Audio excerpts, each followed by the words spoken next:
Leone एक 22 साल का लड़का था। वो अपने पूरे परिवार के साथ सर्बिया में रहता था। लियोन को नए नए सोशल एक्सपेरिमेंट्स करना और चैलेंजेस करना बहुत पसंद था। एक रात लियोन अपने फ्रेंड की पार्टी से अपने घर की तरफ लौट रहा था। कार तेज स्पीड में थी और लियोन ने लाउड वॉल्यूम पर गाने चलाए हुए थे।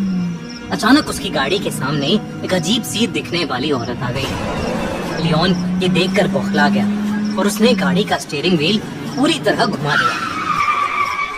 उसकी गाड़ी एक पेड़ में जाकर टकरा गई और लियोन को सर पर थोड़ी चोट आई। उस रोड के पास एक हॉस्पिटल था जहां का स्टाफ क्रैश की आवाज सुनते ही दौड़ता हुआ आया और लियोन को हॉस्पिटल के अंदर ले गया। लियोन को क्रैश के 15 मिनट बाद ही होश आ चुका था। डॉक्टर ने उसकी मरहम पट्टी कर दी और अब वो घर जा सकता था। लियोन ने अपने लिए एक टैक्सी और अपनी गाड़ी के लिए एक टो ट्रक बुक कराया। उसका वेट करते करते वो हॉस्पिटल में ही अपनी टैक्सी और उस टो ट्रक का वेट करने लगा। वो हॉस्पिटल के सेकंड फ्लोर की बालकनी में खड़ा था।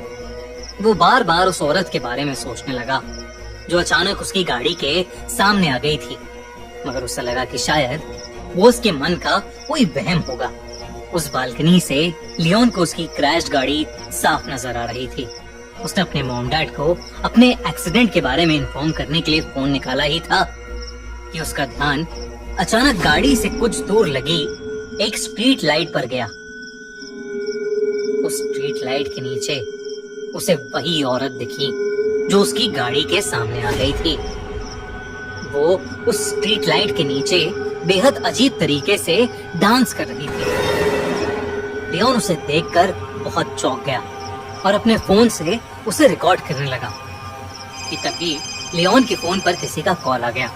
लियोन ने जल्दी से फोन काट दिया, लेकिन उसने जैसे ही वापस उस स्ट्रीट लाइट की तरफ देखा तो वो औरत अब वहां से गायब हो चुकी थी। उसके फोन की रिकॉर्डिंग भी अपने आप बंद हो गई। जब उसने अपनी फोन गैलरी चेक करी तो उसमें वो वीडियो थी ही नहीं। लियोन ये देखकर थोड़ा घबरा गया।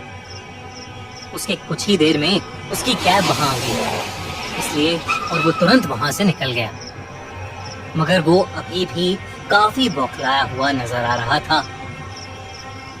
घर पहुंचते ही लियोन ने उस औरत के बारे में सर्च करना शुरू कर दिया।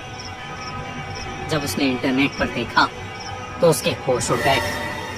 इंटरनेट पर लियोन को एक वीडियो मिली जिसमें वही अजीब सी दिखने वाली औरत उसी स्ट्रीट लाइट के नीचे वैसे ही अजब तरीके से डांस कर रही थी। इंटरनेट पर लोग उस औरत को सर्बियन डांसिंग लेडी कह रहे थे। कुछ लोग तो उस डांसिंग लेडी को एक भूत भी बोल रहे थे और कह रहे थे कि वो डांस नहीं बल्कि कोई भूतिया रिचुअल कर रही है। ये सब देखकर लियोन उस औरत में और इंटरेस्टेड हो गया। अगली रात लियोन अपने छोटे भाई निको के साथ कैमरा लेकर उसी जगह चला गया जहां उसे वो औरत दिखी थी। वो दोनों रात के 12 बजे उसी स्ट्रीट लाइट से थोड़ा दूर जाकर छुप गए और कैमरा निकालकर उस औरत का वेट करने लगे। बहुत देर हो गई मगर वहां कुछ भी अलग नहीं हुआ। लियोन ने सोचा कि शायद वो औरत कोई मेंटली अनस्टेबल इंसान होगी। लियोन वहां से जाने ही वाला था कि उसने देखा कि सफेद कपड़ों में वही औरत उस स्ट्रीट लैम्प के नीचे आ रही है। उसका चलने का ढंग बेहद अजीब था।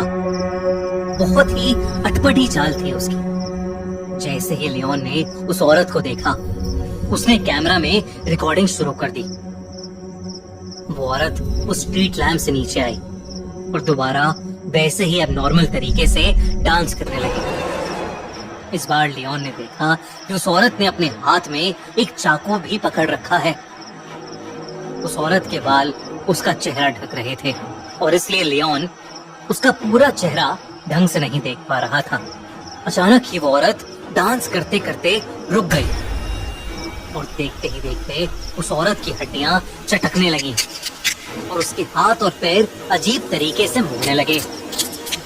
तभी उस औरत ने अपना चेहरा लियोन की तरफ किया और वो उसे देखते ही जोरों से हंसने लगी। उस औरत का चेहरा डिसफॉर्म और बेहद डरावना था।